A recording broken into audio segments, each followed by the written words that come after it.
કેમ છો YouTube family, ફરીવાર આપ સૌનું નવા બ્લોગમાં હાર્દિક સ્વાગત છે।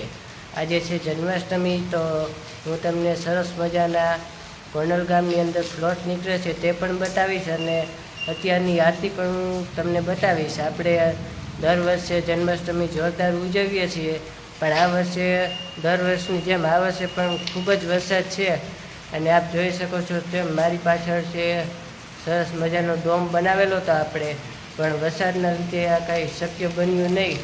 દર વર્ષની જેમ આપણે આ જગ્યા ઉપર જે આ મંદિર છે ત્યાં જ આપણે બનાવતા હોઈએ છીએ કૃષ્ણ જન્મોત્સવ, અને આ વર્ષે પણ એવું જ થયું।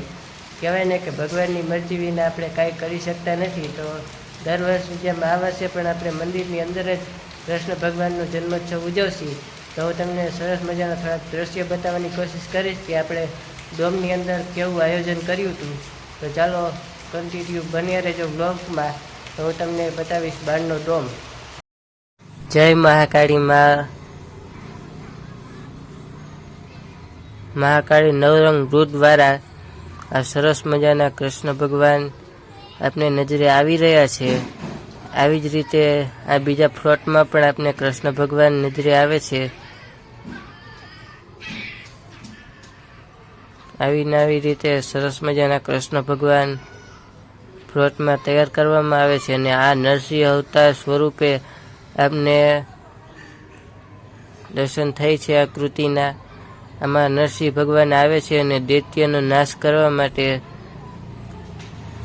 દૈત્યને નાશ કરશે। હવે દૈત્ય છોડાવવાની કોશિશ કરે છે, પણ નરસિંહ ભગવાન તે દૈત્યને નહીં છોડે, અને એક તો સિંહનું સ્વરૂપ અને બીજું માણસના સ્વરૂપ દ્વારા કૃષ્ણ ભગવાન દૈત્યનો નાશ કરે છે અને હવે તેનો અંત કરે છે।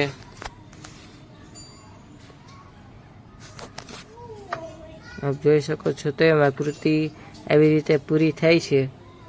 ત્યાંથી આપણે આવી ગયા નટખટ મિત્ર મંડળ સરકારી હોસ્પિટલ।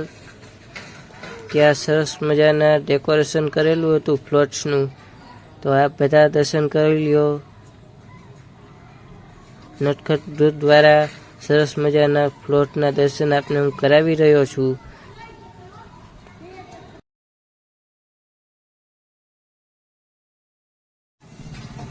મસરા મંદિરની જગ્યામાં આપણે સરસ મજાનું ડેકોરેશન કરેલું હતું, અને આઠમના દિવસે રાત્રે ખૂબ જ વરસાદ આવ્યો, જેથી કરીને આપણે આ જગ્યા ઉપર કશું કરી શક્યા નથી। આપ જોઈ શકો છો કે જોરદાર વરસાદ આવી રહ્યો છે અને ડોમની અંદર ખૂબ જ પાણી ભરાયું છે। આગળ હું તમને બધું બતાવીશ। આપણો પૂરેપૂરો ડેકોરેશનનો માલ એકદમ પલળી ગયો છે। કહેવાય ને કે ભગવાનની મરજી વિના આપણે કાંઈ કરી શકતા નથી। આપ જોવો છો એમ જ આ જગ્યા ઉપર જ્યારે વરસાદ આવે ત્યારે વરસાદના કારણો અનુસાર આપણે આઠમની રાતે કૃષ્ણ જન્મોત્સવ ખૂબ જ સારી રીતે મનાવવાના હતા, અને વરસાદને લીધે બધું જ પલળી ગયું। નહીંતર આપણે આ જગ્યા ઉપર કૃષ્ણ ભગવાનની સરસ મજાની મૂર્ત અને લાઇટ ડેકોરેશન કરત, અને ડીજેના તાલથી ખૂબ જ ગરબા ગાત, અને ત્યાં દાંડિયા રસ પણ આપણે કરત, અને કૃષ્ણ જન્મોત્સવ ધામધૂમપૂર્વક આપણે ઉજવાત, મટકી ફોડત। એવું અનેક કાર્યો આપણે આ જગ્યા ઉપર કરવાના હતા, પણ વરસાદને લીધે કાંઈ શક્ય ન બન્યું, અને ભગવાનની ઈચ્છા વગર આપણે કાંઈ કરી શકતા નથી। જેથી કરીને આપણે મંદિરની અંદર ડેકોરેશન કર્યું છે તે પણ હું આપને બતાવું। પછી આપણે વસરામ મંદિરની અંદર જ દ્વારિકાધીશની મૂર્ત બેસાડી અને ઈંડોળાના દર્શન થશે, અને દ્વારિકાધીશના પણ આપણે દર્શન થઈ રહ્યા છે। આ જગ્યા ઉપર માખણ તેમજ પંજરી, ચોકલેટ એવા અનેક આપણે ભગવાન માટે ભોગ લગાડ્યા, અને આપણે દ્વારિકા નગરીના પણ દર્શન થઈ રહ્યા છે। તો જય દ્વારિકાધીશ, બધાને ખૂબ સારી રહી છે આપની આઠમ, એવી આપણે આશા રાખીએ છીએ। તો આપણો વિડીયો ખાસ મેક્સિમમ લોકો સાથે શેર કરજો, જેથી કરીને તેઓ પણ દ્વારિકાના દર્શન કરી શકે। આપ સૌને કૃષ્ણ જન્મોત્સવની હાર્દિક શુભકામના। જય શ્રી કૃષ્ણ, જય દ્વારિકાધીશ।